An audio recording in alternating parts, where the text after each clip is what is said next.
नमस्कार विद्यार्थी मित्र, मी प्राध्यापक डॉक्टर टी.डी. महानवर। आज आपण उद्योजकतेची मूलतत्वे या विषयाअंतर्गत उद्योजकतेचे वर्गीकरण किंवा उद्योजकांचे प्रकार या संबंधीची माहिती पाहणार आहोत। यामध्ये विशेषतः यामध्ये दिलेलं जे कोटेशन आहे ते फार महत्त्वाचं आहे। ते आहे all our dreams can come true if we have the courage to pursue it. म्हणजेच आपल्याला आपलं स्वप्न ध्येय गाठायचं असेल किंवा तिथपर्यंत जायचं असेल तर आपण त्यासाठी धैर्यानं काम करण्यासंबंधीचा पाठपुरावा करण्याची गरज आहे। तर या कोटेशननं आपण आज सुरुवात करणार आहोत आणि या वेगवेगळ्या क्षेत्रामध्ये काम करणारे जे उद्योजक आहेत त्याचं आपण काही प्रकार विचारात घेणार आहोत आणि त्या दृष्टिकोनातून आपलं मनपूर्वक स्वागत। त्यामध्ये आपल्याला प्रस्तावनेमध्ये विचार करता येईल the concept of entrepreneur is wide in nature. कारण उद्योजकतेची संकल्पना ही अत्यंत व्यापक आहे। केवळ एखाद्या उद्योग व्यवसाय क्षेत्रामध्ये किंवा कॉर्पोरेट क्षेत्रामध्येच आपण काम करणाऱ्या व्यक्तीला उद्योजक असं म्हणू शकत नाही। तर याशिवाय जी वेगवेगळी क्षेत्र आहेत त्या क्षेत्राचाही आपल्याला विचार करावयाचा असतो। त्यामध्ये विशेषतः आर्थिक क्षेत्रामध्ये, तांत्रिक क्षेत्रामध्ये, कृषी क्षेत्रामध्ये, सेवा क्षेत्रामध्ये, त्याचबरोबर सांस्कृतिक आणि सामाजिक क्षेत्रामध्ये सुद्धा उच्च दर्जाची कामगिरी करणारा किंवा उत्तुंग अशा प्रकारचं यश प्राप्त करणारी व्यक्ती ही उद्योजक समजली जाईल। आणि त्या दृष्टिकोनातून आपल्याला उद्योजकाचं वर्गीकरण करता येईल।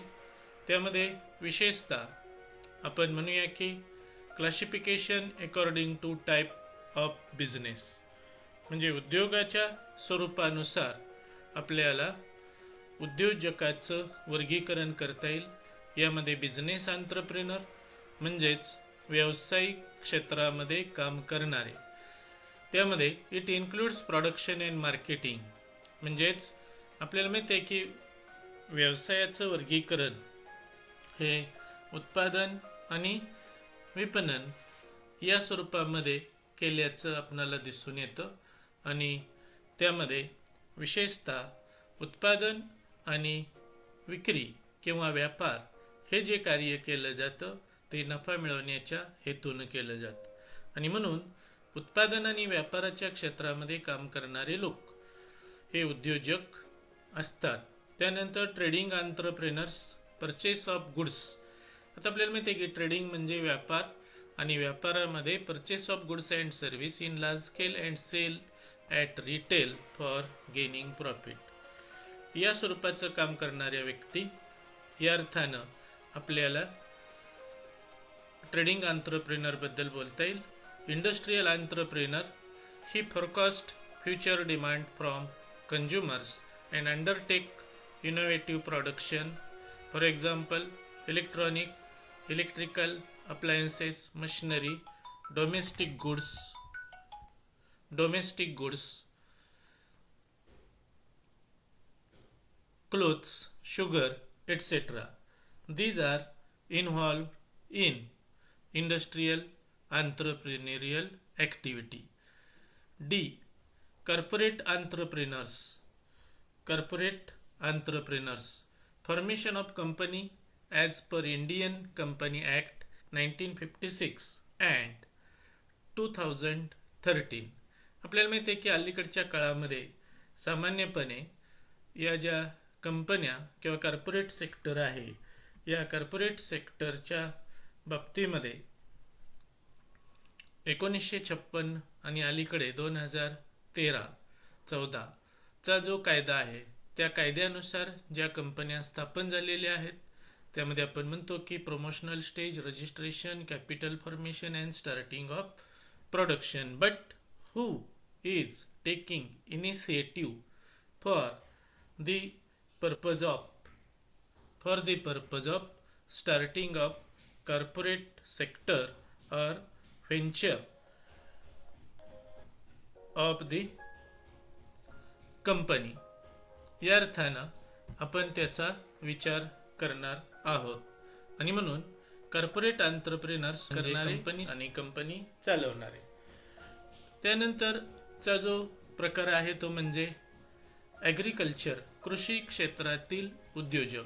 आपल्याला माहिती आहे की आपण जरी पारंपरिक पद्धतीनं शेती करत असलो तरी देखील शेती हा देखील एक उद्योजक किंवा उद्योग म्हणून पाहण्याची गरज आहे.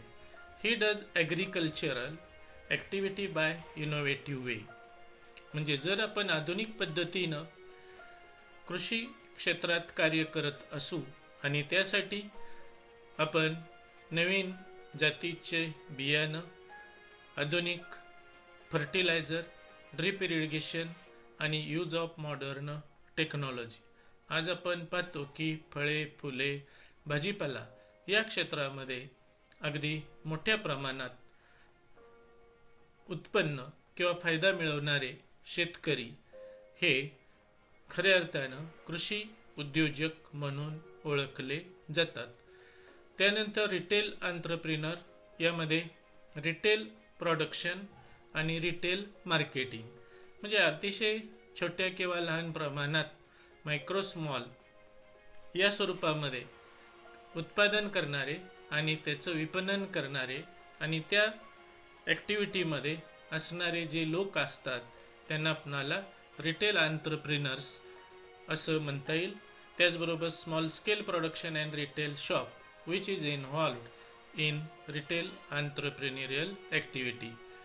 त्यानंतर service entrepreneur, it involves providing services to consumers like repairing, personal care, transportation, bank, insurance and information technology, hotel, tourism, entertainment.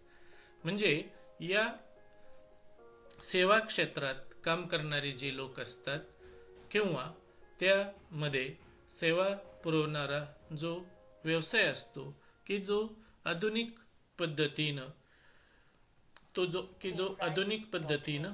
केला जातो. त्यानंतर कॉर्पोरेट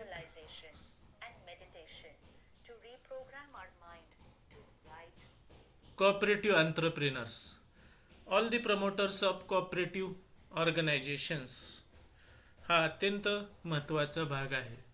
विद्यार्थी मित्रो, आपण पश्चिम महाराष्ट्रात राहतो आणि पश्चिम महाराष्ट्राचा जर विचार केला तर पश्चिम महाराष्ट्रामध्ये अशा प्रकारचे सहकार क्षेत्राला चालना देणारे अनेक कोऑपरेटिव्ह एंटरप्रेनर्स आपणाला दिसतात.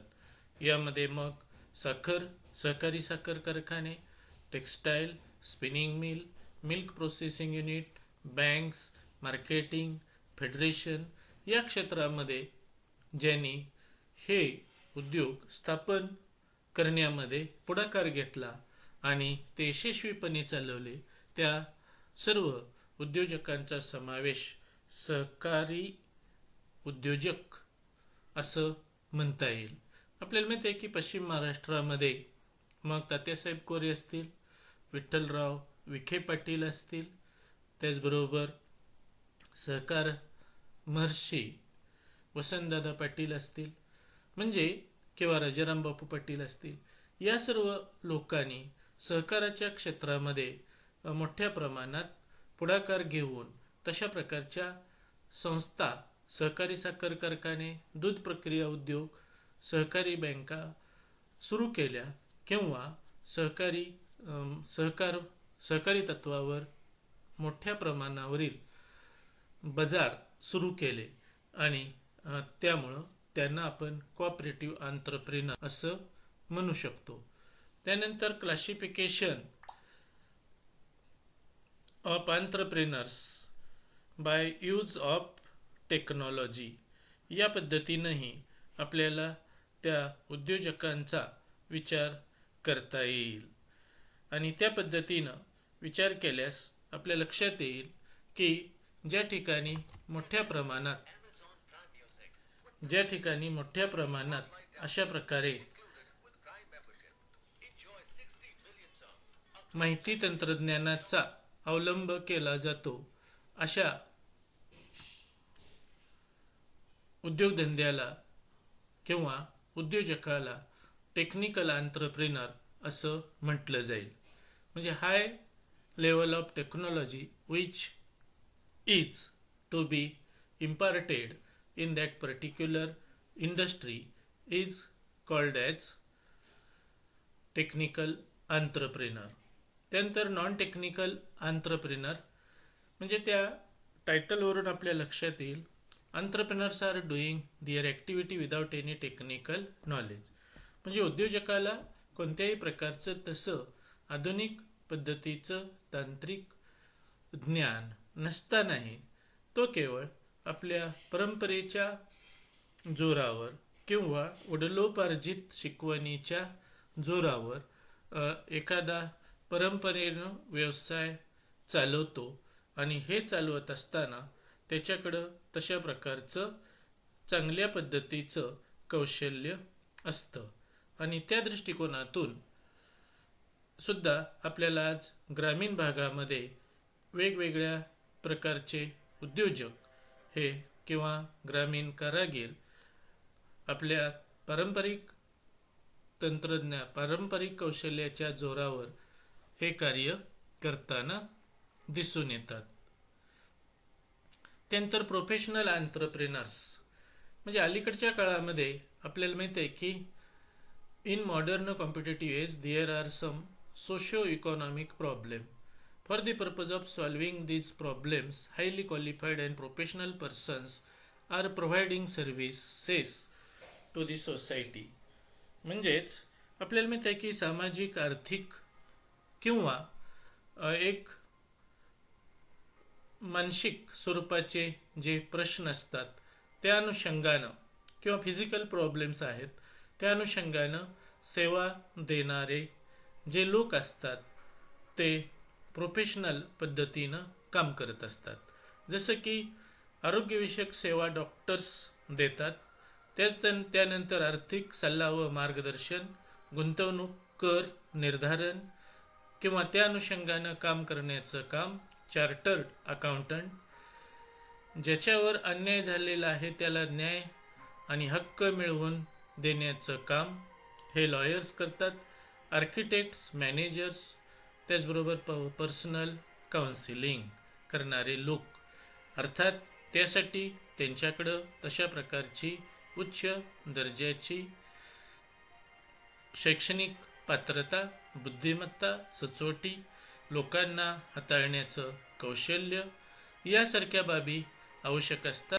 आणि त्याच्या जोरावर त्या क्षेत्रामध्ये उत्तुंग यश मिळवणारे लोक आपल्याला जे दिसतात त्यांचा समावेश आपणाला प्रोफेशनल एंटरप्रेन्योर्स म्हणून करता येईल. त्यानंतर क्लासिफिकेशन अकॉर्डिंग टू मोटिवेशन, त्यामध्ये आपण म्हणूया की प्रेरणा, त्यांना कशा पद्धतीनं प्रेरणा मिळते त्याच्या आधारावर आपण उद्योजकांचं वर्गीकरण किंवा प्रकार विचारात घेणार आहोत. त्यामध्ये प्युअर एंटरप्रेन्योर्स, आता हे जे प्युअर एंटरप्रेन्योर्स आहेत त्यांना आपण बायबॉर्न, and it is called as by-born entrepreneurs. They have basic entrepreneurial qualities. बरेच वेळा तज्ज्ञामध्ये अशा प्रकारचं एक कॉन्फ्लिक्ट किंवा वाद, मतभेद दिसून येतो. तो असा असतो की उद्योजक हा जन्मावा लागतो आणि दुसरा भाग आहे की उद्योजक हा घडविता येतो. जसं की आपण म्हणतो की मुलाचे पाय पाळण्यात दिसतात. म्हणजे धडपडणारे युवक किंवा धडपडणारा मनुष्य म्हणजे ज्याच्या अंगी अशा प्रकारे धडपड संघर्ष करण्याची उर्मी असते किंवा ती व्यक्ती एनर्जेटिक असते, त्या व्यक्तीकडे एक विशिष्ट ऊर्जा स्रोत असतो किंवा विशिष्ट ध्येयानं झपाटलेली व्यक्ती जी काम करत असते, अशा व्यक्तीमध्ये ज्याला आपण म्हणूया अंतरंग किंवा त्याच्यामध्ये बायबॉर्न क्वालिटीज आहेत. आणि म्हणून अशा उद्योजकाला प्युअर आंत्रप्रिनर्स, शुद्ध उद्योजक असं म्हणायला हरकत नाही. दुसरा भाग असतो तो म्हणजे इंडस्ड आंत्रप्रिनर. म्हणजेच उद्योजक हो, व्यवसाय कर, स्वतःच्या पायावर उभा राहा, जगण्यासाठी तुला काहीतरी करावं लागेल, अशा प्रकारे आपण एखाद्या व्यक्तीला फोर्स करत असतो आणि तो नाईलाजानं एखादा व्यवसाय किंवा उद्योग सुरू करतो आणि चालवतो. खरं तर त्याच्या मनामध्ये अशा प्रकारची इच्छाशक्ती नसते, तरी देखील तो व्यवसाय चालवत असतो. अर्थात तो व्यवसाय बाय एक्सपिरियन्स तो यशस्वीपणे भविष्यात चालवत असतो. आणि म्हणून अशा उद्योजकाला इंडस्ड म्हणजे त्याला प्रवृत्त केलेलं असतं असं म्हटलं जाईल. त्यानंतर motivated entrepreneurs. Some entrepreneurs are self motive and ambitious for becoming rich person, industrialist, employer, super lifestyle. म्हणजे त्यांची जी मोटिवेशन असतं ती काय असते की आपल्याला एक उद्योजक व्हायचे, मी अनेक लोकांना रोजगार देईन, मी एक समाजातला श्रीमंत माणूस असेन, त्याचबरोबर माझ्या आर्थिक उत्पन्नामध्ये वाढ झाल्यामुळं मी अतिशय उच्च दर्जाचं राहणीमान मला जगायचं आहे. आता या ज्या प्रेरणा असतात त्या प्रेरणा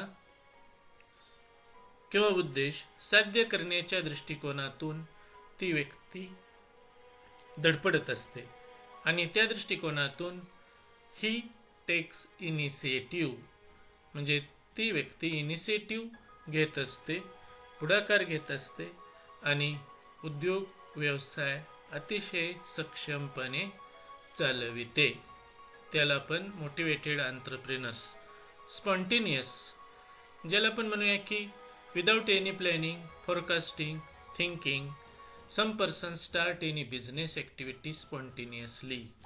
म्हणजे त्यानं असं काही ठरवलेलं नव्हतं की मी भविष्यकाळामध्ये उद्योजक होईल, परंतु त्याला एखादी प्राप्त परिस्थितीमध्ये अतिशय चांगली सुवर्ण संधी निर्माण झालेली असते आणि या सुवर्ण संधीचा तो लाभ घेण्याच्या दृष्टिकोनातून अगदी कोणत्याही प्रकारचा विचार न करता एखादा व्यवसाय सुरू करत असतो. त्याला आपण स्पॉन्टेनियस एंटरप्रेनर असं म्हणू शकतो. त्यानंतर classification according to area and stage of development. अर्थात उद्योग व्यवसाय हा कोणत्या प्रदेशामध्ये आहे याच्या आधारावर आपण उद्योजकाचं वर्गीकरण करू किंवा तो कोणत्या प्रदेशात उद्योग व्यवसाय चालवतो या अर्थानंही त्याचं आपणाला वर्गीकरण करता येईल. त्यामध्ये पहिला जो घटक आहे तो म्हणजे अर्बन आंत्रप्रिनर. अर्थातच business is located in urban area. These business activities are related to trade and commerce. आता शहरामध्ये चालणारे उद्योग साधारणपणे आपल्याला माहीत आहेत की गारमेंट आहे, वेगवेगळ्या प्रकारची शोरूम आपण पाहतो, ऑटोमोबाईल च्या दृष्टिकोनातून की ज्याला थोडंसं अधिकचं मेकॅनिकल स्वरूपाचं ज्ञान आवश्यक असतं. त्यानंतर वेगवेगळ्या वाहनांची शोरूम्स असतात, फूड मॉल असतात, बेकरी प्रॉडक्ट असतात. त्याचबरोबर 3 स्टार 5 स्टार हॉटेल्स या स्वरूपाची हॉटेल्स अँड रेस्टॉरंट्स असतात, कारण ती शहरामध्ये चालतात. आणि अशा प्रकारचं व्यवसाय करणारे शहरामध्ये किंवा त्या उपनगरामध्ये जे उद्योजक असतात त्यांना आपण अर्बन एंटरप्रेनर्स असं म्हणू शकतो. त्यानंतर त्या अनुषंगानं दुसरा जो भाग आहे तो म्हणजे रुरल एंटरप्रेनर्स, म्हणजेच ग्रामीण भागात काम करणारे उद्योजक. म्हणजे यांचा व्यवसाय निश्चितच ग्रामीण भागामध्ये लोकेटेड इन रुरल एरिया आणि सामान्यपणे त्यामध्ये पारंपरिक क्रियांचा अधिक समावेश होतो. कारण आपल्याला ग्रामीण भागातील लोकांच्या गरजांची पूर्तता करावयाची आहे किंवा ग्रामीण भागामध्ये कृषी क्षेत्रामध्ये उपलब्ध असणाऱ्या सुविधा किंवा जे इन्फ्रास्ट्रक्चर आहे त्याच्या आधारावरच अशा प्रकारचे उद्योग चालविले जातात. त्यामध्ये आपण पाहतो की आज ग्रामीण भागामध्ये मोठ्या प्रमाणात डेअरी व्यवसाय, दुग्ध व्यवसाय, अर्थात पारंपरिक पद्धतीनं 1 किंवा 2 गायी किंवा म्हैस पाळून व्यवसाय करणाऱ्याला आपण व्यावसायिक म्हणू शकतो, परंतु उद्योजक म्हणू शकत नाही. परंतु ज्यांच्याकडे 100, 150, 500, 700, 1500 पर्यंत गायी किंवा म्हैशी आणि त्याचा गोटा, आधुनिक व्यवस्थापन, याला आपण खऱ्या अर्थानं ग्रामीण उद्योजक. त्याच पद्धतीनं पोल्ट्री फार्मिंग, नर्सरी, आधुनिक पद्धतीनं शेती आणि ग्रामीण भागातील जे पारंपरिक कलाकार आहेत त्यांचा समावेश हा रुरल एंटरप्रेनर यांच्यामध्ये करता येईल. त्यानंतर according to stage of development या आधारे देखील आपल्याला उद्योजकाचं वर्गीकरण किंवा प्रकार विचारात घेता येतील. त्यामध्ये फर्स्ट जनरेशन, त्याला पण पहिल्या पिढीतील उद्योजक असं म्हणू शकतो. या पहिल्या पिढीतील उद्योजकामध्ये आपल्याला म्हणता येईल की who have started firstly their own business, म्हणजे त्या घरामध्ये यापूर्वी कुणीही मोठ्या प्रमाणात व्यवसाय केलेला नव्हता आणि दीज आर ट्रीटेड ॲज, आणि त्या घरातील एखाद्या नवीन पिढीतील तरुणानं किंवा तरुणीनं व्यवसायात पदार्पण केलेलं आहे, तिला आपण पहिल्या पिढीतील उद्योजिका असं म्हणू शकतो. तुमच्या कुटुंबामध्ये देखील कदाचित तुम्ही पहिले इंजिनियर असाल, पहिले डॉक्टर असाल किंवा पहिले पदवीधर असाल, त्यावेळी आपण म्हणतो की आम्ही पहिल्या पिढीतले शिक्षित आहोत, कारण आपल्या पाठीमागच्या 7 पिढ्यामध्ये कुणीही जास्त शिकलेलं नाही. अशा प्रकारची परिस्थिती आजही ग्रामीण भागामध्ये दिसते. अर्थातच या पहिल्या पिढीतील माणसाला मोठ्या प्रमाणात संघर्ष किंवा हार्डवर्कला सामोरं जावं लागतं. कारण आपल्याला माहिती आहे की आपण प्रतिकूल परिस्थितीमध्ये हार्डवर्कच्या जोरावरच चांगल्या पद्धतीनं यश मिळवण्याचा प्रयत्न करीत असतो. त्यानंतर modern entrepreneurs, these entrepreneurs are in the stage of second and third generation, ज्यांच्या घराण्यामध्ये उद्योग व्यवसायाची पार्श्वभूमी आहे, अशा घरामधील पुढची पिढी ज्यावेळी उद्योग व्यवसायातच असते त्यावेळी त्याला आपण मॉडर्न एंटरप्रेनर्स असं म्हणतो, कारण they have already good setup regarding to entrepreneurial activity. आणि म्हणून निश्चितच पाठीमागच्या पेक्षा आणखी त्या उद्योगधंद्यामध्ये ते सुधारणा करतात. आपल्याला माहीत आहे की टाटा, बिर्ला, मफतलाल, वालचंद, हिराचंद, रिलायन्स या क्षेत्रामध्ये काम करणारे जे किंवा अंबानी या क्षेत्रामध्ये काम करणारे जे पुढच्या पिढीतले उद्योजक आहेत त्यांनी अतिशय ॲडव्हान्स्ड स्टेज किंवा आधुनिक पद्धतीनं उद्योग व्यवसायात केल्याचं आपणाला दिसून येतं. त्यानंतर क्लासिफिकेशन अकॉर्डिंग टू जेंडर, त्यामध्ये मेन एंटरप्रेनर्स.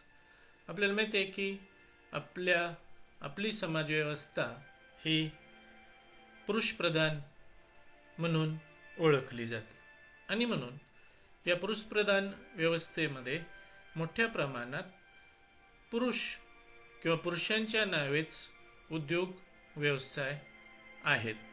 आणि म्हणून कारण हे एक आपल्या समाजाची तशा प्रकारची मानसिकता असते. गृहिणी ही घरामध्ये काम करत असते आणि त्या कुटुंबातील पुरुष हा उद्योग व्यवसायामध्ये गुंतलेला असतो. आणि त्यामध्ये म्हटलं जातं की generally they have strong mindset, risk taking ability to shouldering responsibility, म्हणजे बाहेरची कामं करण्याची मानसिकता त्या व्यक्तीमध्ये असते. दुसरा जो भाग आहे तो अलीकडं वुमेन एंटरप्रेनर्स ही संकल्पना 1980 नंतरच्या दशकामध्ये विकसित झालेली आहे. अर्थात त्याच्यावर आपण स्वतंत्र टॉपिक अभ्यास करणार आहोत. फक्त इथं थोडक्यात विचार करणार आहोत की वुमन और group of women have taken initiative for starting business and it organise and operate successfully is called as woman entrepreneur, किंवा महिलांनी पुढाकार घेऊन स्थापन केलेला आणि यशस्वीपणे चालवलेला उद्योग व्यवसाय याला आपण वुमेन एंटरप्रेनर असं म्हणतो. If the enterprise is owned and controlled by women and having more than 51% financial investment of capital is called as women entrepreneur. थोडक्यात काय तर महिलांच्या मालकीचे आणि महिलांच्या नियंत्रणामध्ये आणि महिलांच्या व्यवस्थापनाखाली व महिलांनी जर त्यामध्ये 51% पेक्षा जास्त भांडवल गुंतवलेलं असेल तर असा उद्योग किंवा चालवणारा जो घटक आहे अर्थात महिलाच आहे, म्हणून तिला आपण वुमेन एंटरप्रेनर असं म्हणू शकतो. त्यानंतर क्लासिफिकेशन अकॉर्डिंग टू एज्युकेशन. आज आपण शैक्षणिक क्षेत्रामध्ये देखील उद्योजकता आपल्याला पाहायला मिळेल. त्यामध्ये अकॅडमिक एंटरप्रेनर्स म्हणजे बेसिकली सम टीचिंग फॅटर्निटी, म्हणजे शिक्षण क्षेत्रामध्ये किंवा शिक्षक म्हणून काम करणाऱ्या व्यक्तीमध्ये किंवा अकॅडमिक क्षेत्रामध्ये काम करणाऱ्या व्यक्तीमध्ये ज्या लोकांनी त्या क्षेत्रामध्ये म्हणजे they have created name and fame in the field of education, they have experts in specific field, some renowned scientist, professors, academicians are treated as academic entrepreneurs. यामध्ये आपण व्यवस्थापनाच्या क्षेत्रामध्ये काम करणारे अनेक तज्ज्ञ असतील किंवा व्यवस्थापन तज्ज्ञ, शास्त्रज्ञ, काही विशेष प्राध्यापक, वक्ते यांचा समावेश किंवा लेखक की ज्यांनी एक विशिष्ट समाजव्यवस्थेमध्ये नाव निर्माण केलेलं आहे अशा लोकांना अकॅडमिक शैक्षणिक उद्योजक असं म्हणूया. दुसरा भाग आहे एज्युकेशनल एंटरप्रेनर्स की ज्यांनी अनेक प्रकारच्या शैक्षणिक संस्था निर्माण केल्या किंवा मोठ्या प्रमाणात त्याची वाढ आणि विस्तार केलेला आहे. This is new type of entrepreneurial class. It involves founder of educational institutes, म्हणजे शैक्षणिक संस्थांचे जे संस्थापक आहेत, केवळ त्यांनी संस्था स्थापन केल्या नाहीत, तर ज्याला आपण म्हणूया की इम्प्लिमेंटेड नॉवेल आयडियाज, की जसं आपल्याला काही संस्था, मग रयत शिक्षण संस्थामध्ये कमवा व शिकासारखी योजना असेल, म्हणजेच गोरगरीब जनतेला चांगल्या पद्धतीनं शिक्षण द्यायचं असेल तर अशा प्रकारच्या संकल्पना किंवा ज्याला आपण म्हणूया की रेसिडेन्शियल स्कूल, गुरुकुल प्रकल्प यासारखे जे प्रकल्प असतात, ह्या काय असतात, एक प्रकारे नॉवेल आयडियाज असतात. याशिवाय running vocational and professional courses, coaching and summer classes. आज आपण पाहतो की काही समर क्लासेस आहेत, कोचिंग क्लासेस आहेत, की जे कोट्यावधी रुपये आपल्या ज्ञान बुद्धिमत्तेच्या जोरावर मिळवत आहेत. अर्थातच त्या माध्यमातून अनेक तरुणांना अशा प्रकारचं शिक्षण देण्याचं काम या माध्यमातून होत असतं आणि म्हणून त्यांना आपण एज्युकेशनल अंतर्प्रेन्योर असं म्हणू शकतो. तर अशा पद्धतीनं आज आपण उद्योजकाचे Thank you for प्रकार, patience listening. उद्योजकाचे प्रकार आणि त्यासंबंधीची सविस्तर माहिती विचारात घेतलेली आहे. आपण हा व्हिडिओ आपणास कसा वाटला त्याबद्दल आपण त्याला लाईक करा, सबस्क्राईब करा, म्हणजेच या चॅनलवर तयार होणारे नवनवीन व्हिडिओ आपल्याला उपलब्ध होतील. पुन्हा एकदा आपले मनपूर्वक आभार. धन्यवाद.